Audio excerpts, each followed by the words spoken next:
Today, we're going to be upgrading our armor from this to this. Let's get started. So there are three main parts to this: netherite, elytra, and enchantments. For the elytra part, I recently met up with Coolchan and they said that they still needed an elytra, and at some point they were going to the end to get one. I agreed that if they would get me an elytra as well whilst they were there, I would give them a stack of iron blocks and 2 villagers in return. So the elytra is taken care of, I just need to wait for Coolchan to go and do that. So we just need netherite and enchantments. And for both netherite and fireworks for the elytra, we're going to need gunpowder. So we're going to need to make a gunpowder farm. Unfortunately, however, creeper farms are banned on this server. So we can't just make a normal creeper farm. We have a couple of options. We can either make a ghast farm, or we could just make a general mob farm, which is just really good and gives us a bunch of gunpowder as well. I think for now it's probably going to be easier to just make a general mob farm, but later we'll probably want a ghast farm as well anyway. Now, I've already designed a mob farm in creative, so this is the design that we're looking at. You've got these chambers here, and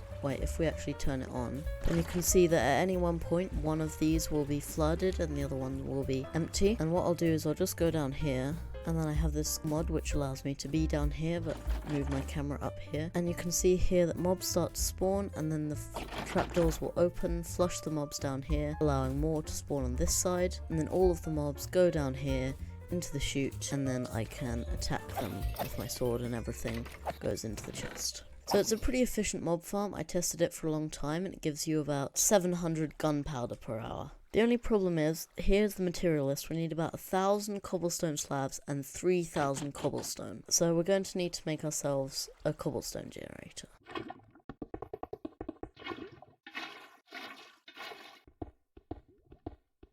So I AFK'd for a little while and we got this much so far. But yeah, that's not even scratching the surface. That's not even 1,000 cobblestone. So we're going to need to go for a little bit longer than that. We also need to decide where we're going to build this farm. So we probably don't want it too near to our house because it's kind of big and ugly, and it also can cause a fair amount of lag because of all the mobs that are spawning there. So I think we probably want it at least 128 blocks away from our house. That means that any mobs that spawn there will just instantly despawn and won't be causing a bunch of lag.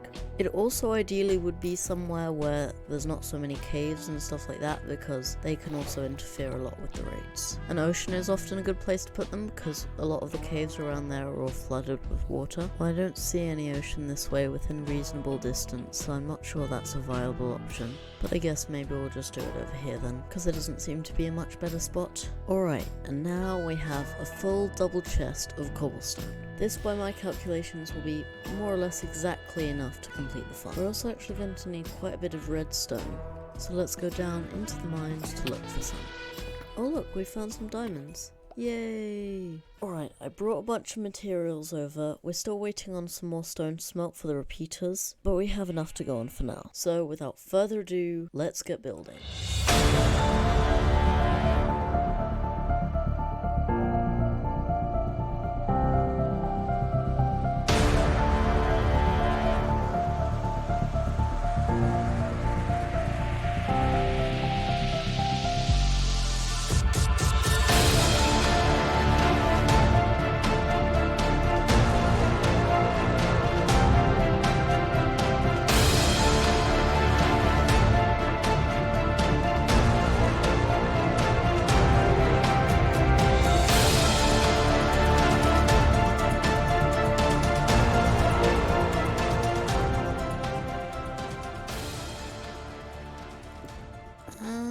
Done. The whole thing is completely done. Well, at least the structure is. One more thing we need to do to get it working was, first of all, we should probably light it up under here, but it's a literal mob farm just underneath there.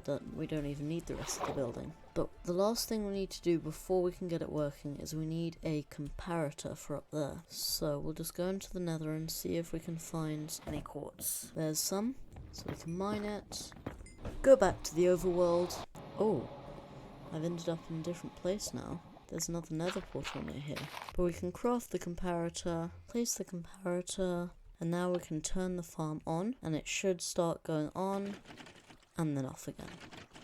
Ah, there don't seem to be very many mobs coming down here. probably should have thought a little bit more about the place that we were going to put it before we actually built it, because this is not going to give us 700 gunpowder per hour at this rate. Without completely destroying this and rebuilding it somewhere else, we have two main options. The more permanent solution is lighting up all of the caves within a 128 block radius of this point, but we don't really have time for that right now, so for now we're just going to craft some torches so we can light this place up, mine out these hoppers and the chest, and place them down one block lower, so that when the mobs drop down, they die instantly and the drops just go straight into the chest. Then what we need to do is get more cobblestone, 2 stacks to be precise, and then tower up next to the mob farm.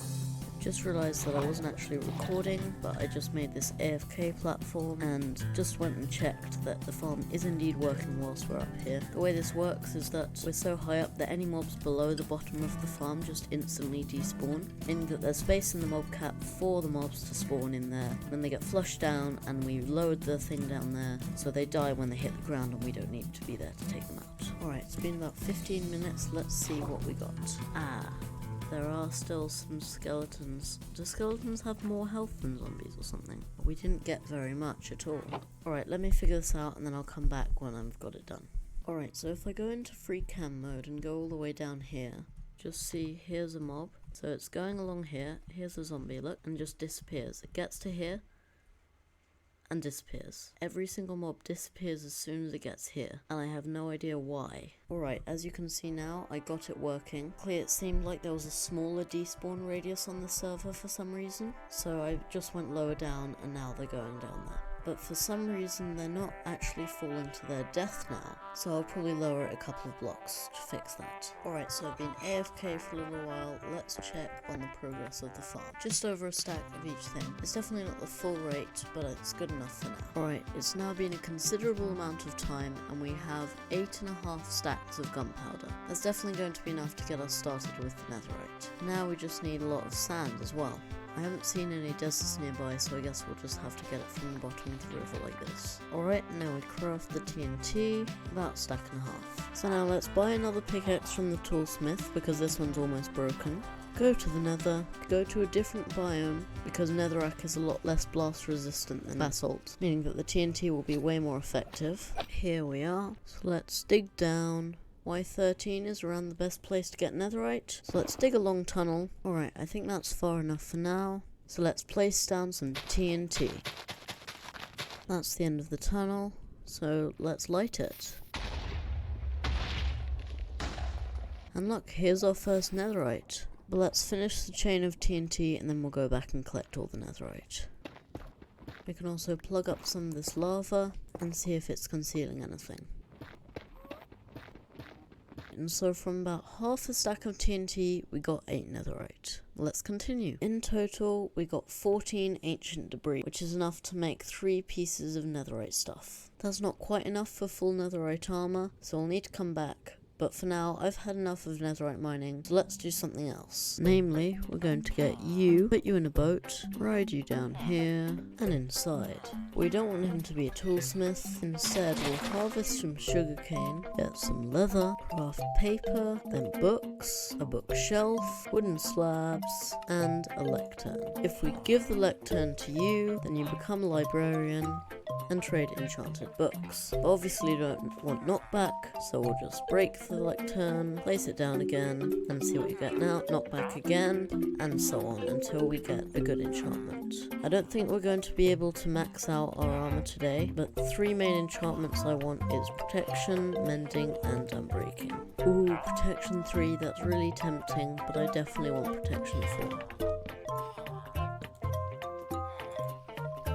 There we go, we got mending. Now we can just lock it in, and we can buy mending from this guy whenever we want. Now we can just repeat the same process for unbreaking and protection. Okay, I now have 1 of each of the kinds of villagers that we wanted. We have protection 4, mending you saw earlier, and unbreaking 3. The unbreaking 3 is a little bit expensive, and I was hoping for a bit cheaper, but later we can probably use zombies to get that price down. So let's start getting this good armor. We can smelt some ancient debris and some gold, grind off the bad enchantments from our armor, and let's put these books together. Then we can get a protection 4 Unbreaking, Mending, Netherite chestplate. Now the best thing to do is go over to the iron farm, collect some iron, trade it with the toolsmith to get more emeralds, harvest more sugarcane so we can make another book, and give it to the librarian to get some more mending. And now we just repeat this same thing until every piece of armor has all of these enchantments. And there we go. Every single piece of armor has protection 4, mending, and unbreaking 3. Now I don't think Coolchan's going to go and get the elytra before we finish this video, so we'll probably have to wait to the next one. But the last thing we need to do to complete our ultimate armor is to get some more netherite for the boots. So I got some more sand and gunpowder, I'll craft more TNT, go to the nether, go underground, mine a long tunnel, realize that I forgot my flint and steel. Guess what we have to do is pick up all this TNT, go back home, get the flint and steel again, then we can go back and repeat the process. We now have 3 ancient debris, and combined with the 2 we already have, that makes enough to make a netherite ingot, and upgrade the final piece of our armor, our boots. Cover me in debris, baby.